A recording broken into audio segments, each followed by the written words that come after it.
Olá pessoal, bem-vindo ao canal Investigação e Lei TV. Se você é novo aqui, inscreva-se no canal, dê uma olhadinha aí também se vocês ainda continuam inscritos, porque o YouTube às vezes tem desinscrito algumas pessoas e às vezes não tem notificado dos vídeos, mas nos sigam aqui nas redes sociais. Nós temos aqui um Instagram, colocando na descrição. Se você tem Instagram, vai lá, por lá vocês ficam sabendo toda vez quando eu coloco casos novos, tá bom?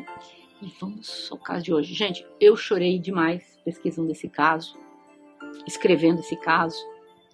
É um dos casos mais tristes que eu já fiz, mas também um dos mais lindos. Lindo não pelo que aconteceu, mas porque o que a personagem dessa história resolveu fazer com o que fizeram com ela. Então, se eu me emocionar, me perdoe, já tem até lencinho aqui, porque eu chorei muito fazendo esse caso, tive que interromper várias vezes. Esse caso ocorreu em 15 de outubro de 2008 no estado do Texas. Christy Franzley se casou com Doug William em 19 de maio de 1991. Deste relacionamento nasceu Kayla Elaine Williams. A Christy tinha apenas 19 anos na época e ela estava muito feliz e tal, mas aí não demorou muito. O casal viu que as coisas não estavam ali funcionando e resolveu se separar. O casal se divorciou. Anos depois, em 1994, a Christy teve uma outra filha com um homem chamado Roy McBurney. Mas ele não era uma pessoa presente na vida da filha. E anos depois, a Christy conheceu, se apaixonou por Jeff Brooks Franzley, segundo um sargento do exército dos Estados Unidos. A Christy acabou se casando com o Jeff, ele tinha 2 filhas de um relacionamento anterior, e a sua filha, ele acabou até adotando, a filha dela, a Courtney, acabou até adotando o sobrenome dele, tanto que ela gostava. Então ela acabou se tornando Courtney Lynn McBurney. Apenas 3 anos no relacionamento, infelizmente, também acabou. Então ela não teve sorte no amor, ela acabou tendo 3 filhos e tal, mas ela era uma mãe exemplar. Só que ela teve um filho, com o Jeff, era o pequeno Ethan Zane. Então ali ela tinha 2 filhas adolescentes e tinha um menino. Como eu falei, quando o casamento acabou, a custódia ficou com ela. E na época dos fatos, as filhas delas tinham 17 anos, a outra 14, e o Ethan tinha 5. Era uma mãe maravilhosa, carinhosa, muito presente na vida dos filhos. Os filhos a adoravam. Era uma pessoa que estava sempre tentando ajudar os outros. Disseram que ela era muito meiga, tinha uma fé muito grande em Deus, essas coisas todas. Entra aqui na história esse dejeto humano chamado Kevin Wayne Dunlap. Ele nasceu em 15 de maio de 1972 em Eastland, Texas. Ele foi o segundo dos 3 filhos. A mãe dele chamada Sheila Dunlap e o pai Herman Dunlap. Ele serviu o exército por mais de 13 anos, digo. Ele trabalhava como mecânico de helicóptero para um regimento de operações especiais de aviação. Quando Kevin tinha 22 anos, ele foi brevemente casado com uma mulher chamada Gwen.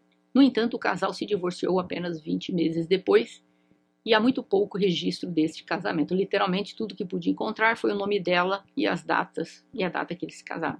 Ele casou-se novamente com Stephanie em 29 de dezembro de 1995. Eles se estabeleceram em Huntsville, no Kentucky, onde o Kevin trabalhou brevemente para a unidade local da Guarda Nacional de Kentucky, e depois ele aceitou um emprego trabalhando para uma empresa chamada Brewster Associates, como técnico de instalação de DirecTV, aquela TV a cabo. Então, era alguém que já foi parte da Guarda Nacional, já fez parte do Exército, e aí depois resolveu ir para a vida civil e ser instalador de DirecTV. Kevin era um homem controlador, ele controlava o comportamento dos seus filhos, mas também os abusava fisicamente, verbalmente, os punia com violência por coisas tão simples como não terminar o jantar ou segurar os talheres incorretamente. E apesar dos esforços da Stephanie para manter as coisas funcionando bem, o Kevin sempre parecia encontrar algo para puni-la ou punir aos seus filhos. Então a esposa dele e as crianças viviam completamente apavorados com o Kevin. Nenhum dos amigos ou família tinha ideia de como o Kevin era. Ele não deixava que a Stephanie tivesse relacionamento com a família dela. Então, atrás de todo mundo, vamos dizer assim, a portas fechadas, ele era um monstro. Mas com o passar dos anos, as crianças ficaram mais velhas, o Kevin começou a se isolar um pouco da família, parou de dormir na cama com a Stephanie, parou de aparecer para as refeições de família, já não passava mais muito tempo com a mulher dele, e ele começou a desaparecer algumas horas estranhas no meio da noite. Ele sempre alegava que ele tinha que instalar essa TV de satélite às 2 da manhã. A Stephanie não estava totalmente convencida de que ele estava tendo um caso. Era possível que ele foi chamado para trabalhar nessas horas? Era o que ela pensava. Agora voltamos para a Christy. Christy e as crianças estavam do lado de fora cuidando do jardim. Aí um homem que ela nunca tinha visto antes caminhou até a sua propriedade. Ele parecia ter uns 40 anos. Ele disse que estava procurando por uma determinada pessoa que morava na vizinhança e perguntou a Christy e as filhas dela se elas conheciam aquelas pessoas. Ela disse, não sei dessa pessoa que você está procurando, quem é não tenho a mínima ideia. Aí ele agradeceu e ele foi embora. Mas o mesmo homem se aproximou da casa dela uma semana depois. A Christy estava se preparando para vender a casa dela. E o Kevin para na frente da casa. Oi, tudo bom? Ela o reconheceu, porque uma semana antes ele estava procurando informação de alguém lá. Ele disse, você está vendendo a casa? Eu estou até interessado em comprar uma casa. Queria até dar uma olhada. E ela disse que ela não costumava mostrar casas assim, sozinha, para um homem, mas ela o tinha visto uma semana antes e ele estava vestindo uma roupa que ele trabalhava instalando TV. Apesar de estar desconfortável da ideia de permitir que um homem estranho entrasse sozinho na casa dela, ou de dizer que era melhor ele entrar em contato com o corretor de imóveis, ela falou que ok, acho que não tem problema nenhum não. Pensou, ele possivelmente estava trabalhando aqui na área e resolveu olhar. Ela deixou entrar. Ela começou a mostrar a casa para ele. Ele estava calado e eis que ele agarrou a Christy pelo pescoço e disse que, contanto que ela fizesse tudo o que ele dissesse, ela não se machucaria. A Christy estava em estado de choque. O Kevin a segurou, a forçou a entrar em seu quarto, amarrou seus pulsos e tornozelos com laços bem apertados e começou a pedir para ela quem que mora nessa casa, quem que mora nessa casa. E ela dizia, meus 3 filhos, a Kayla, a Courtney e o Ethan. Apesar destas informações, o Kevin continuava a perguntar e a Christy repetidamente dizia, não, eu não tenho marido, tal. Perguntando se ela era divorciada, se ela tinha certeza que ninguém além dela e dos filhos morava naquela casa. A Christy disse que não, que somente ela e os filhos. E ela queria tirá-lo da casa antes que seus filhos chegassem da escola. Ele perguntou para a Christy que hora os filhos dela chegavam da escola e ela disse que eles chegavam por volta das 3h45, embora na verdade fosse alguns minutos depois. Ela estava horrorizada com a ideia que seus filhos voltando para casa a encontrariam assim. Ela se esforçou muito para manter a calma, mas assim que ouviu o ônibus escolar parando na frente da casa, ela sentiu seu coração pular de tanta aflição. O medo continuou a crescer quando ela ouviu os filhos entrando na casa e foram direto para o quarto da mãe, a viram amarrada. A Kaylee correu para desamarrar a mãe. O Kevin os emboscou, apontou uma arma para a cabeça da Courtney e forçou ela e seus irmãos a entrarem em outro quarto.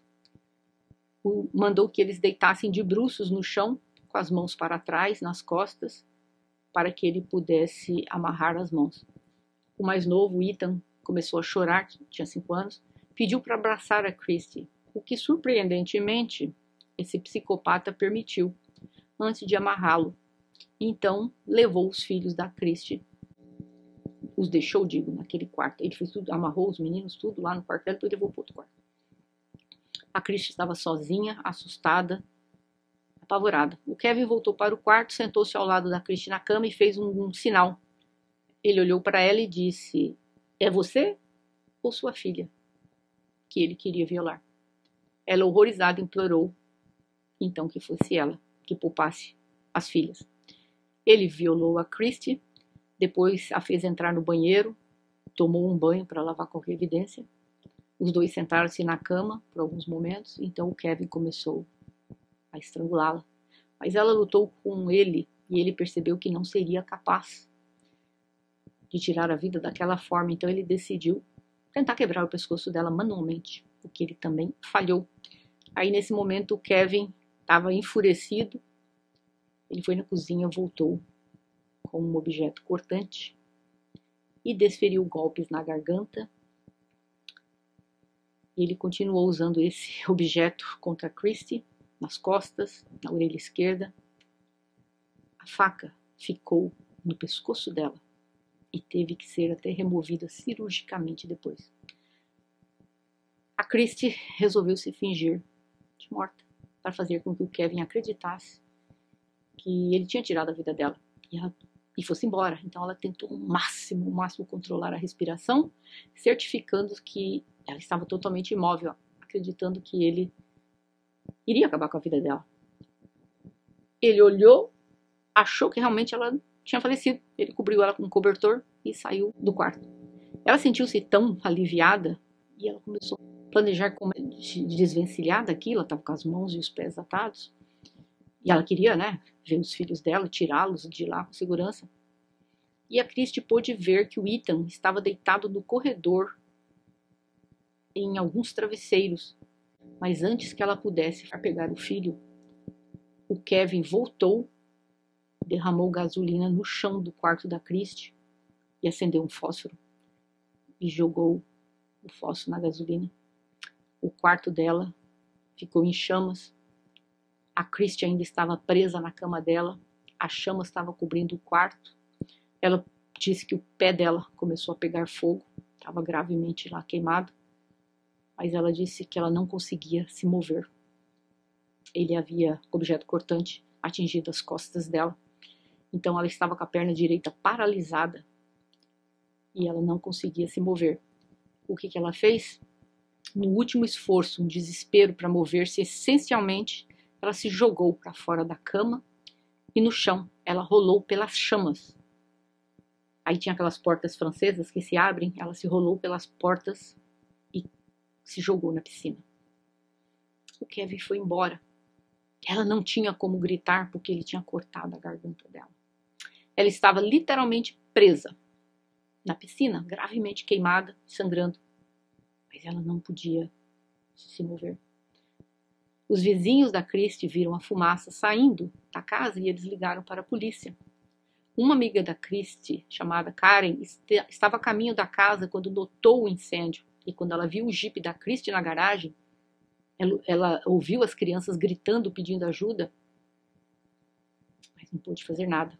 A Christie foi transportada imediatamente para o centro médico Jane Stewart, onde ela foi submetida a uma extensa cirurgia de emergência. A Christie tinha o crânio fraturado, tinha queimaduras graves. Um raio-x mostrou que ela tinha esse objeto cortante, O Dr. Francis Marshall Van Meter fez a cirurgia. A recuperação dela foi longa e ela perdia a consciência frequentemente. Nos primeiros dias, ela sempre perguntava à equipe do hospital aos seus filhos como estavam seus filhos. Mas eles não puderam dizer a verdade, que todos os filhos dela haviam falecido. Vários dias depois, ela se surpreendeu. Ela se viu cercada por detetives da polícia. E ela ficou sabendo que os filhos dela pereceram no incêndio. A polícia identificou e prendeu o Kevin. Eu falei que eu ia chorar. A Christie havia mencionado à polícia que ele usava o uniforme da empresa de TV a cabo. Então os policiais disfarçados montaram vigilância à noite de sexta-feira. Aí no dia 18 de outubro a polícia e a equipe da SWAT invadiu a casa dele e o prendeu. Ele disse que é inocente, mas a polícia tinha muitas evidências convincentes contra ele. O DNA da Courtney foi encontrado nos sapatos do Kevin, uma das filhas dela. Então, um mês antes do seu julgamento, uma tomografia computadorizada revelou 2 anormalidades do lobo frontal direito do cérebro do Kevin. Isso não excusa em nada, tá, gente? Eu só vou ler aqui só vou dizer aqui para vocês o que foi falado pela equipe médica, mas nada justifica o que esse monstro fez. A equipe de defesa do Kevin pediu para adiar o julgamento para que os resultados dos testes pudessem ser totalmente examinados. o juiz permitiu, mas a continuação de tudo isso foi mostrado que o Kevin teve lá o cérebro dele escaneado e eis que uma semana depois do julgamento, antes do julgamento, eles descobriram que o Kevin basicamente não tinha parte do lobo frontal. Em vez disso, ele tinha uma malformação chamada malformação venosa arterial. Ele provavelmente nasceu com essa condição e, de acordo com o doutor e os advogados, ele estava totalmente pronto, totalmente lúcido para poder assumir responsabilidade de todos os atos criminalmente imputados a ele. E por causa do que ele fez com ela e com os filhos dela. Então, apesar desse defeito dele, esse psicopata podia responder perante a lei. Ele não era inimputável. Ele poderia responder pelo crime. O Kevin chocou a todos, inclusive os seus advogados, solicitando que o tribunal mandasse sua confissão de inocência, removesse a sua condição de inocência para culpado, mas mentalmente doente. Apesar do argumento, né, da testemunha especialista de defesa dele, Dr. Michael Nicholas, de que o Kevin poderia estar sim com seu comportamento prejudicado por causa deste problema, tal, mas o juiz aceitou a confissão de culpa do Kevin e o processou pelo ocorrido. E ele recebeu a sentença capital. E ele começou a cumprir em 10 de fevereiro de 2010 a sentença dele. O julgamento foi até meio curto, demorou 2 semanas. O júri ouviu também a antropóloga forense, doutora Ellie Craig Christie, ela dizendo que ela chegou ao local para tentar recuperar os corpos carbonizados do Ethan e da Courtney. Para mantê-los o mais intacto possível, ela conseguiu recuperar os 2 corpos e eles foram enviados para o escritório do legista. E, para vocês terem ideia, estavam carbonizados. O vizinho da família viu a Kayla através de uma janela. Ele disse que ele quebrou tentando tirá-la do fogo. A Christie ainda estava vivendo tudo aquilo desesperadamente. Ela disse que respirar até doía. Apesar do fato de tudo isso que ela passou, ela estava determinada que ela ia lutar para que esse homem recebesse a pena máxima. Os socorristas, eles disseram que foi muito emotivo o testemunho deles. Eles salvam vidas todos os dias, às vezes não podem. Eles disseram que apesar de saber que o Ethan já não estava mais vivo, eles sabiam que não estava, mas mesmo assim eles tentaram fazer manobras para ele poder voltar a respirar, mas infelizmente era tarde demais. A Christie também testemunhou de forma angustiante por mais de 1 hora. E ela disse que ela estava de frente com o homem que tirou a vida dos filhos dela. Um radiologista testemunhou pela defesa que a massa de vasos sanguíneos do Kevin era do tamanho de uma bola de ping-pong e que provavelmente estava no cérebro do Kevin desde que ele nasceu. Ou seja, o povo tentando tirar o dele da reta. Mas um neurologista, Christopher King, disse que a chance de uma pessoa com esse distúrbio é de 1 em 100 mil ou até em 1 milhão. Mas quando lhe perguntaram se ele achava que isso afetaria o comportamento do Kevin, ele disse: tenho certeza absoluta que não. Pode causar problemas de alterações de memória, de personalidade, até problemas cerebrais, mas não. Ele sabia o que ele estava fazendo. E o júri, claro, ouvindo o Dr. Nicholas, né, mais do que nunca eles se convenceram que não precisava de mais nada. Aquele homem tinha que ser julgado pelo que ele fez. Um crime hediondo. O juiz disse que em todos os anos trabalhando como juiz, foi um dos piores casos que ele já tinha ouvido. Entra aqui também uma pessoa, a doutora Amitrivet, era uma psiquiatra do Centro Psiquiátrico Correcional do Kentucky. Ela conduziu um teste de competência no Kevin. Ela disse que as lesões foram acidentais e ela disse que nada sugeria que tivesse qualquer efeito sobre o comportamento dele e que ele sabia sim a diferença do certo e do errado. E como eu falei, Os jurados não demoraram muito, os jurados, 3 horas ali, resolveram sentenciá-lo a pena capital. Ele recebeu várias penas, não vou ficar aqui dizendo, 20 anos por isso, 15 por aquilo e tal. O pai da Kayla, o Doug Williams, falou diretamente com o Kevin por meio de uma declaração de impacto da vítima, chamando-o de covarde e monstro, citando ainda que acha difícil entender como ele podia ficar sentado, imóvel, sem emoção e sem reação, vendo todas as fotos do que ocorreu com a filha dele, todos os relatos e as consequências dos crimes que ele praticou no tribunal. E ele disse, abre aspas, é claramente evidente que você não tem remorso por seus crimes contra minha família e essa sociedade. Só lamento não poder determinar sua punição sozinho e executá-lo, eu mesmo, a você como um carrasco, por minha conta própria. Fecha aspas. Não o culpo.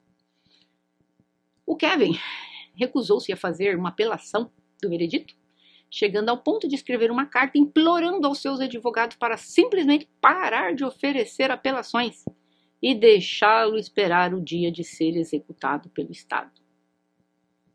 Como ele recebeu pena capital, o infeliz vai partir dessa. Pode levar 10, 15, 20 anos, vai. Mas vamos ver se eles vão continuar impetrando mais apelações. A ex-mulher do Kevin, a Stephanie, estava em choque. Ela disse que jamais pensou que o marido dela estava envolvido numa coisa tão horrível. Ela se divorciou dele e contou à sua filha, Brooke, que ela não era a filha biológica do Kevin. A filha deles não sabia disso. A menina pensava que era o pai. Mas de verdade não era. Mas aí ela falou, eu não vou deixar minha filha adolescente crescer achando que o pai é esse sociopata que tirou a vida de todo mundo. E ela contou a verdade para a filha dela. Ele criou você, mas de verdade ele não é seu pai. Vamos relembrar quem eram os filhos da Christy. Kayla Elaine Williams, uma adolescente de 17 anos que adorava se divertir, estava no último ano da high school. Ela era criativa, tinha uma paixão pela dança, violão, era adorada pelos colegas, participava como membro da equipe de dança da high school. Era uma menina que tinha um futuro brilhante, ela fazia muitas coisas, serviço comunitário. A outra filha, Courtney McBurney, era doce, sonhava em se tornar dentista. E o pequeno Ethan tinha começado o jardim de infância. Tinha um sorriso contagiante, uma risada contagiante também. Era aventureiro, amava o ar livre, segundo a mãe. O memorial para as crianças foi feito na high school, no ginásio da high school. Mais de 800 pessoas assistiram o memorial. É aqui que eu me emociono. A Christy escreveu algo para os filhos dela e pediu à sua amiga que lesse para as pessoas naquele estádio. Abre aspas. Cada vida conta uma história. Cada vida tem uma introdução, que é o dia que nascemos, um enredo, que é a vida que vivemos, e uma conclusão, nossa morte. Alguns são contos curtos, alguns são romances incompletos, e algumas histórias mal têm tempo de apresentar os personagens antes que termine a história. A minha vida começou no dia em que vocês nasceram, e meus 3 capítulos favoritos são sobre os dias que vocês, meus filhos, Kayla, Courtney e Ethan, nasceram. E eu me tornei sua mãe. Quando começamos nossa vida juntos, como uma família, nossa história foi repleta de risos, diversão, aventura, desafios, muitos abraços, beijos, momentos felizes com os nossos amigos, familiares e muitos dramas, pois a vida com 2 adolescentes é um pequeno jardim de infância. Alguns de vocês presentes hoje aqui, neste estágio, são familiares e amigos próximos. Muitos de vocês que aqui estão são colegas, professores e amigos das minhas filhas e do meu filho. Eles fizeram parte da sua história de vida, já que muitos de vocês ainda estão na escola. Vocês devem se lembrar de perguntas a serem feitas no decorrer da vida de vocês para ler, tentar entender uma história. As perguntas deverão ser sempre quem, o que, quando. Eu quero olhar nesse capítulo da minha vida e da história da vida dos meus filhos e tentar obter algumas respostas para as perguntas. Não somente eu, mas eu sei que vocês estão perguntando quem é Deus e por que Ele deixou isso acontecer comigo e com meus filhos. Deus é quem Ele é. Não é o que queremos ou tentamos fazer dele ser. Ele não é um Papai Noel que escreveu uma lista de desejos e dá aos cristãos o que eles querem. Ele nunca prometeu que nos protegeria dos problemas enquanto estamos aqui nessa terra. Se isso fosse verdade, todos se inscreveriam para estar com ele. Mas ele prometeu algo, que ele nos abrigaria, que ele estaria conosco. Os meus filhos, todos os 3 estão juntos e no céu. Eu não os perdi. Eu sei onde eles estão.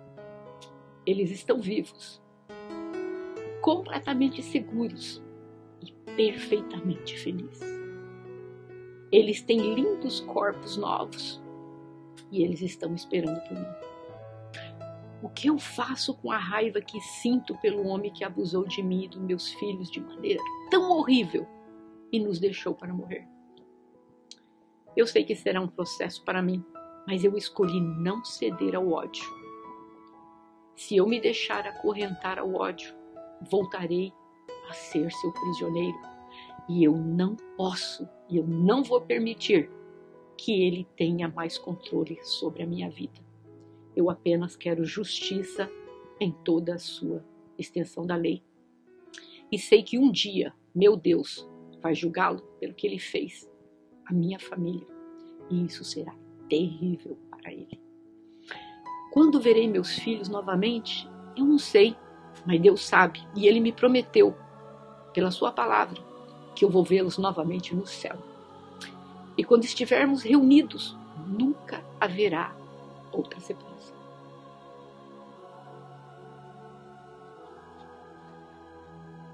Como vou viver com essa dor e solidão agora, que minha razão de viver se foi? Está longe de mim, mas eles estão com Cristo.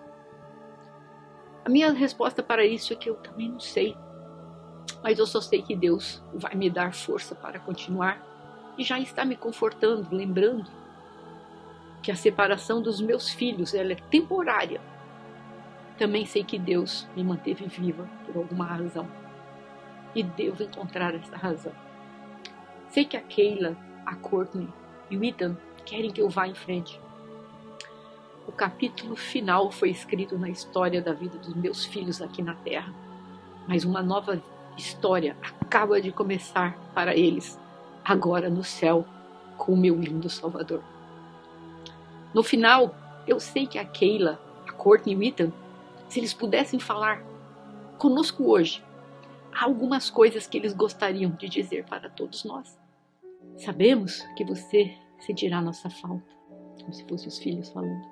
Mas por favor, continue. A vida é tão curta e só estaremos temporariamente separados. Não ceda ao ódio, à amargura ou ao medo.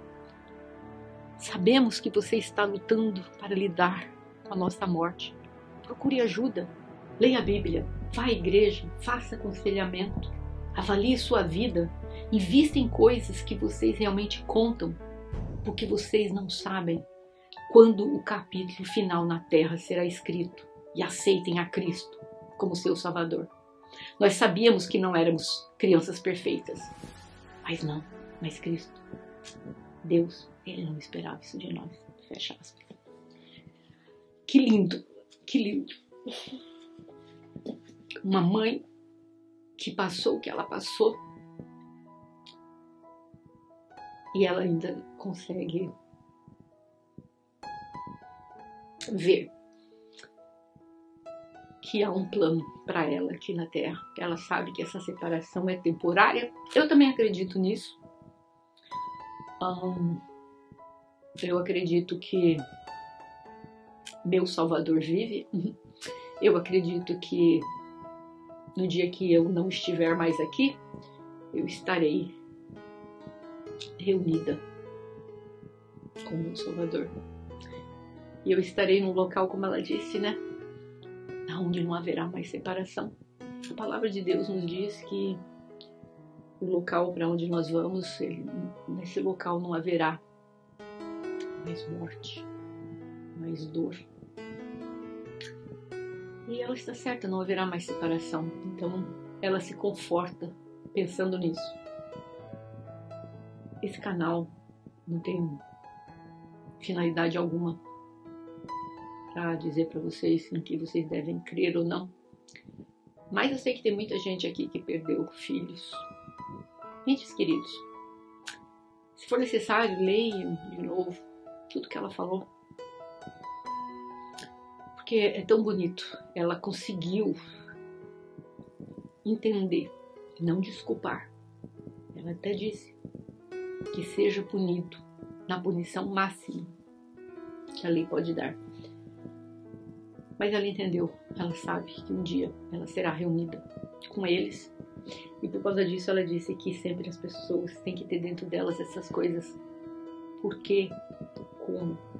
Eu gostaria de ouvir de vocês. Se vocês acharem interessante esse caso, não deixe de deixar o gostei de vocês, para o YouTube entender que esse vídeo é bom e recomendar para outras pessoas. Eu vejo vocês em breve.